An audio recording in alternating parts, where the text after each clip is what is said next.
Hello, मैं हूं सरताज और आप सबका स्वागत है यूनाइटेड नेशन क्लास 5 के फर्स्ट वीडियो में। आप इसे इंट्रोडक्शन भी कह सकते हैं।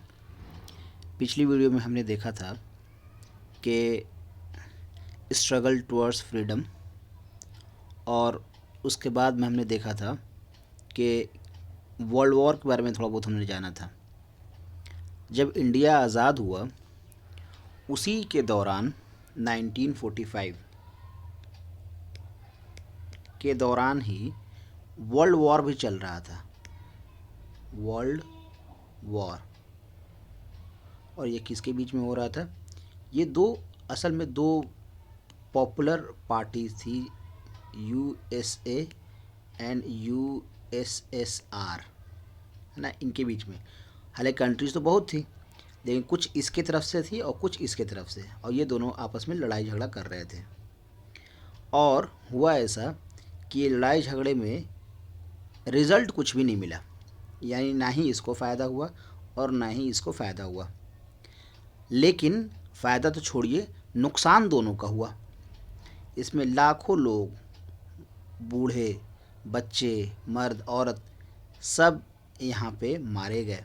और यहाँ पे भी वैसा ही हुआ। यहाँ पे भी ऐसा नहीं हुआ कि यहाँ पे लोग खुश थे। यहाँ पे भी लोग मारे गए, बच्चे बूढ़े की जान गई। और नतीजा में रिज़ल्ट ना इनको पॉजिटिव मिला और ना इनको पॉजिटिव मिला। तो लोगों ने सोचा कि कुछ ऐसा बनाया जाए जो पीस कायम करने में मदद करे। तो उन्होंने बनाया यूनाइटेड नेशन।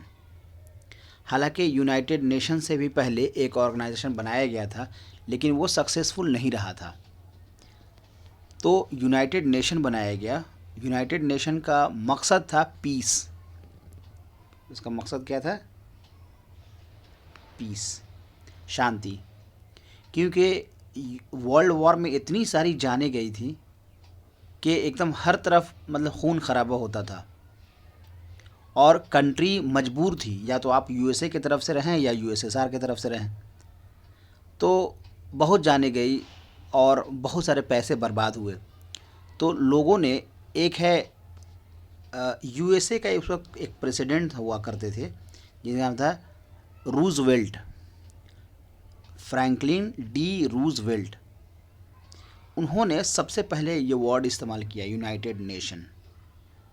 और 24 अक्टूबर 24 अक्टूबर को 1945 को उन्होंने सैन फ्रांसिस्को में एक मीटिंग करी और एक ऑर्गेनाइजेशन बनाने का काम किया, जिसमें पूरा जो भी उस वक्त पॉपुलर देश हुआ करते थे इंडिपेंडेंट, उन्होंने साथ दिया। इवन के इंडिया भी उसमें पार्टिसिपेट किया था। और जवाहरलाल नेहरू उस वक्त फर्स्ट प्राइम मिनिस्टर थे, उन्होंने भी इस तरह के नेशन बनाने की बात कही थी। देखिए, ये मैं थोड़ा सा समझा देता हूँ। ये ब्लू, असल में इसका जो एम्ब्लेम है वो ब्लू ही है। ये आपका कोई पाम ट्री है, उसके ब्रांच है ये। और ये वर्ल्ड मैप है, वर्ल्ड मैप। इस यूनाइटेड नेशन का हिस्सा होने के लिए कोई भी कंट्री हो सकती है ना। लेकिन पहले एकदम शुरुआती दौर में 40 से 45 कंट्रीज़ इसमें थी, लेकिन आज जो है 192 कंट्रीज़ इसके साथ हैं। इसका काम बेसिकली क्या है? इसका काम है कि पूरे वर्ल्ड में शांति फैले, है ना, अशांति दूर हो जाए, और फिर से उस तरह का वॉर जो world war 1 and world war 2 जो हुआ, उसके तरह दोबारा कोई और वॉर ना हो। इससे दो नुकसान थे, एक तो जान का नुकसान और दूसरा प्रॉपर्टी का भी नुकसान। सपोज़ कीजिए कि कई बिल्डिंग है, बिल्डिंग को कोई गिरा दे, कोई कंट्री बम उसमें गिरा दे वहाँ पे, या फिर कुछ भी ऐसा नुकसान आ जाए, तो प्रॉपर्टी का नुकसान है ना, जानवर का नुकसान है।